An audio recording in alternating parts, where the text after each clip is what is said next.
There are times situations come up, and we are frequently asked to take a stand. Most of the time it's going to be on a political issue or some kind of a social issue, but we're still asked to take a stand.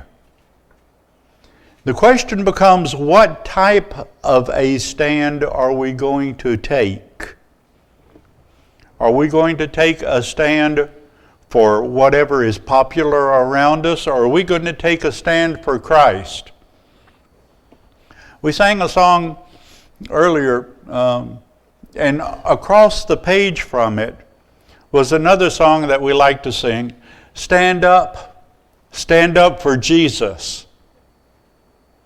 That's something that we've got to think about in our lives every day, is how are we going to take a stand for Jesus? One of the things that we must remember is there's going to come a time when we must take a stand. But it may not necessarily be the type of stand that we want to take. In 2 Corinthians, the 5th chapter and the 10th verse, Paul writes and says, "For we must all appear before the judgment seat of Christ, so that each one may be recompensed for his deeds in the body, according to what he has done, whether good or bad." We've got to give an account. It is an inevitable fact that we will be standing before the Father, we'll be standing before Christ, and we have to account for the way that we've lived our life. Knowing that, it makes it more important for us to take a stand for Christ here and now. Just as the song says, we must stand up for Jesus. Using the words of the song as a guide for our lesson this morning, I'd like for us to think about it. Stand up for Jesus, you soldiers of the cross. Now, we know that there's a lot of times that Paul in his writing will refer to the Roman soldiers. And the way that he is referring to them is most generally in a positive sense. But we are also soldiers of the cross. And as Paul talks about soldiers and the way that they are prepared and the equipment that they've got, and the way that they know how to use it,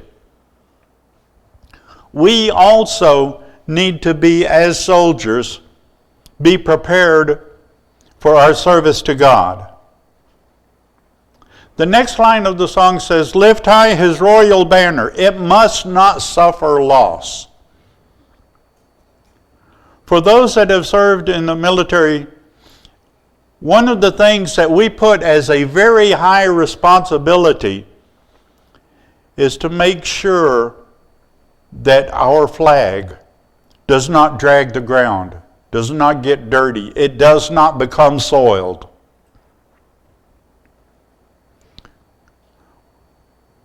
As Christians, even though we don't have some specific type of banner that has been designed for us as Christians to carry with us,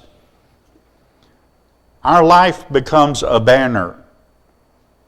And the way that we live our life as service to God must be a life that is strong, proud of the things that we do in serving God, and serving Christ. And we hold our life up as a banner, and we hold it up proudly. Not with a pride, but with a respect for God. From victory unto victory, his army shall he lead, till every foe is vanquished. For Christ is Lord indeed. 2 Corinthians, the 10th chapter, beginning in the 3rd verse. For though we walk in the flesh, we do not war against the flesh.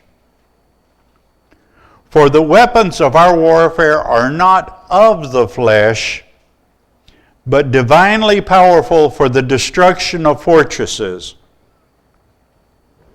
We are destroying speculations and every lofty thing raised up against the knowledge of God. We are taking every thought captive to the obedience of Christ, and we are ready to punish all disobedience whenever your obedience is complete. We have a battle that we fight. And it is not against another person. It is against the evil that Satan brings and puts into man's lives. And we're fighting against that, trying to get people to throw that out of their life and serve God, be obedient to His will. But as that last phrase in verse 6, whenever our obedience is complete. We can't fight against wrong when we're doing wrong ourselves. We've got to be obedient to God and be serving Him. Excuse me. In Revelation, the 19th chapter, verses 19 and 20, the writer says, "And I saw the beast and the kings of the earth and their armies assembled to make war against him who sat on the horse and against his army." Speaking of Christ. "And the beast was seized, and with him the false prophet who performed the signs in his presence, by which he deceived those who had received the mark of the beast and those who worshipped his image. These two were thrown alive into the lake of fire, which burns with brimstone." So many different places in Revelation, we are told that Satan will not be victorious. God will be victorious. And just as anybody, whether it be on a football team or in a war, we want to be on the winning side. We want to be on the side that is serving God. And we know that the enemies will be vanquished. And we've got to be ready to do our part in making sure that those enemies are vanquished. Stand up for Jesus. The trumpet call, obey. Matthew 24, verses 30 and 31. And then shall appear the sign of the Son of Man, who will appear in the sky, and then all the tribes of the earth will mourn. And they shall see the Son of Man coming on the clouds of the sky with power and great glory. And he will send forth his angels with a great trumpet, and they will gather together his elect from the four winds, from one end of the sky to the other. There's going to be a trumpet call that everyone in the earth will respond. That trumpet call is going to be great and powerful and will signify the end of time. But what about now? For many of us, there may as well be a trumpet call. Now, I know soldiers recognize the trumpet in the morning to sound the time to get up.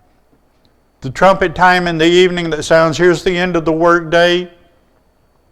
They have trumpet calls for time to go eat. They have a trumpet call that sounds when it's time to go to bed. As Christians, we have many different trumpet calls that we hear. Not necessarily from a mechanical trumpet, but in God's Word. There's things that speak as loudly to us as a trumpet that we must respond to. And we've got to be ready for that so that we can obey these trumpet calls as we hear them, just as surely as everyone will obey on that last day.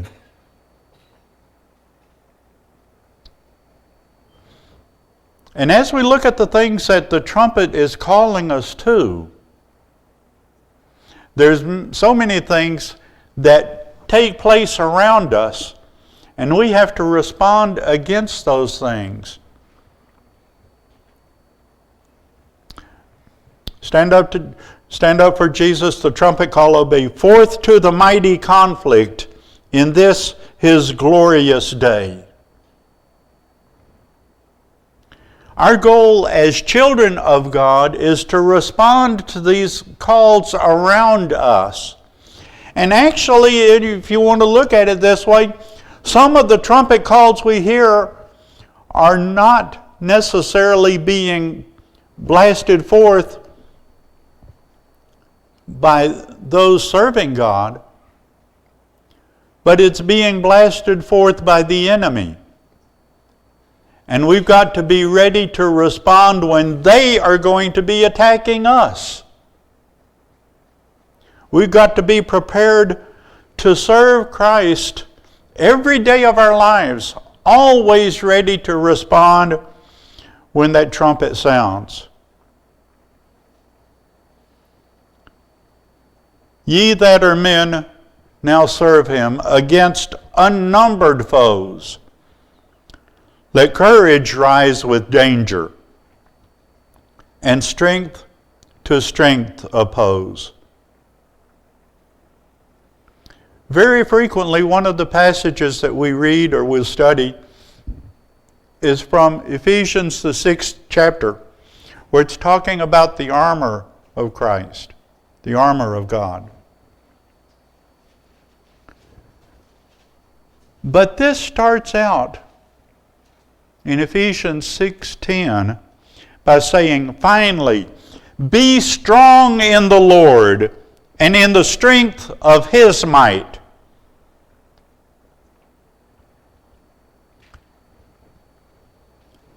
I'm not a strong person.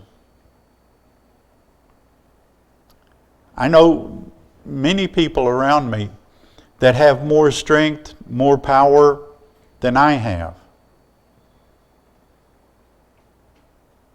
But there's no one stronger than God. There's no one stronger than Christ. And so we've got to be prepared and let the strength that we get from God come to be within me so that I can stand up whenever Satan tries to tempt me, or whenever Satan tries to put opposition in front of me. I've got to be ready and let that strength of God be within me so that I can oppose the strength that comes against me. And there are going to be so many that do come against us. We've got to always be prepared. Stand up for Jesus. Stand in his strength alone. Now, yes, I do have a measure of strength. Like I said, I'm not as strong as I should be. But I've got the strength, the knowledge to stand in Christ. And his strength is going to be the only one that is ultimately going to be overcoming. In Mark the 12th chapter and the 30th verse, and you shall love the Lord your God with all your heart and all your soul and with all your mind and with all your strength. Doesn't matter how much you've got, whether it be a great amount of strength or just a teacup full. It's got to be focused toward your service to God. It is also a measure of how much you love God, how much you trust God. If you're holding back, where are you focusing that portion? If you hold back some of your love, some of your heart, where are you focusing it when you are not focusing it on God? The things that we have a tendency to focus on are those things that are around us. But the arm of flesh will fail you. Ye dare not trust your own. No matter how much strength I have or how little strength I have, I can't count on it for anything. In 2 Corinthians, Paul was talking about some of the problems that he had and the way that he was trying to request additional strength from God or overcome a problem that he had. But in 2 Corinthians, the 12th chapter, in the 9th verse, and he said to me, my grace is sufficient for you, for power is perfected in weakness.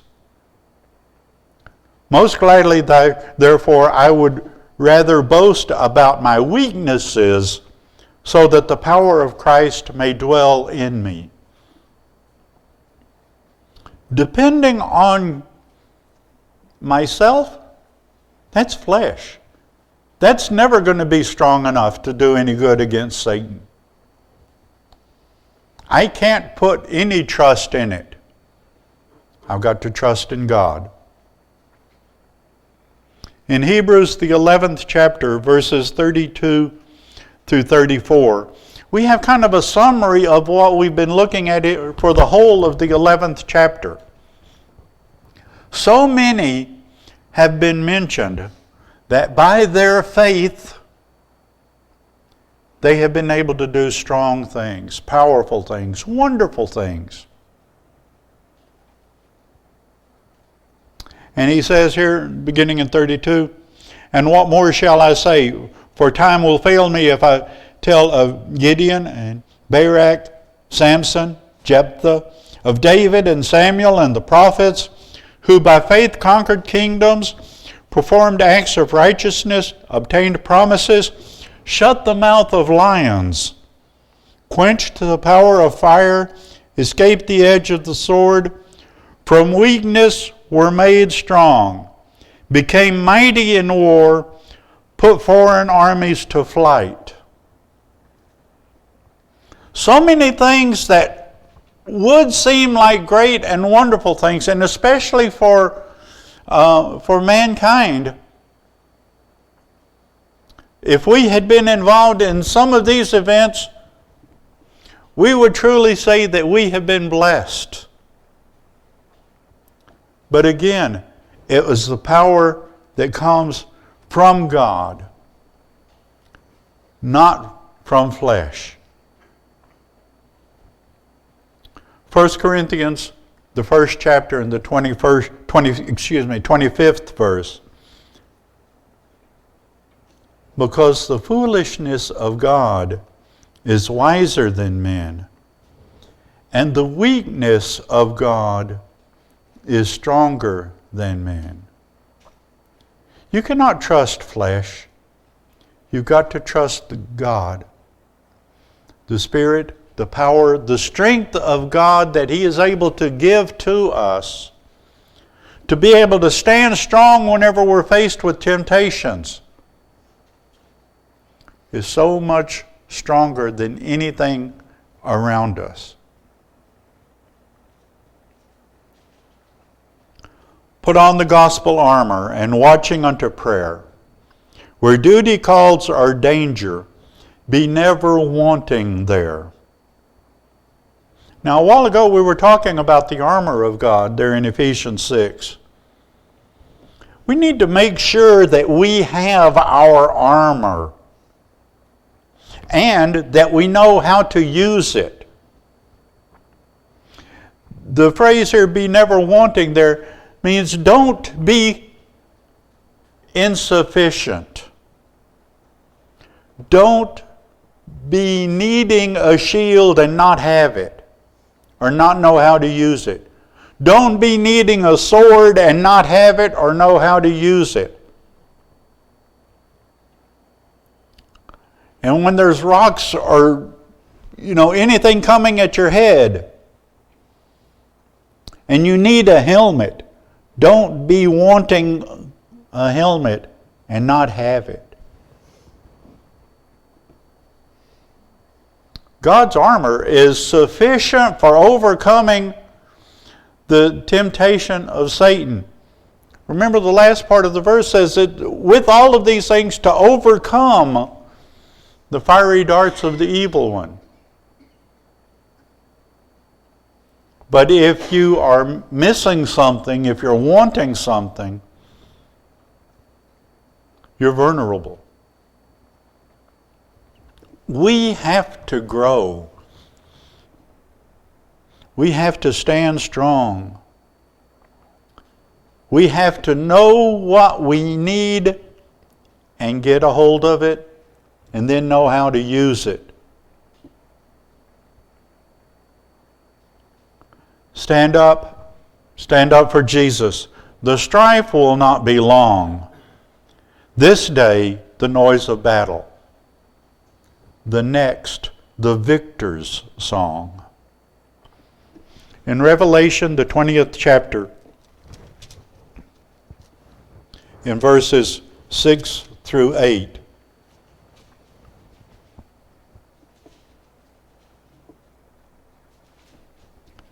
blessed and holy is the one who has a part in the first resurrection. Over these the second death has no power, but they will be priests of God and of Christ, and will reign with him for 1,000 years.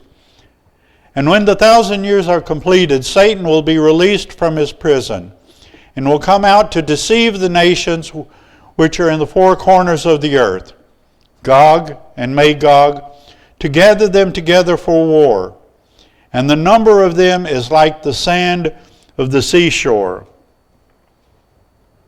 Satan is around us now. It doesn't take hardly any effort on our part to look around at the different things taking place around us that are not approved by the Father. Satan's out there, he's fighting us. This is a day of battle for us. And I'm not talking about a single day on the calendar. Every day of our lives is a day of battle. But the time is coming when God and Christ and his army, which includes us, will be victorious.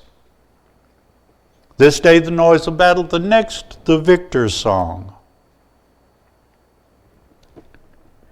And along with that, to him that overcometh, a crown of life shall be. 2 Timothy, the 4th chapter.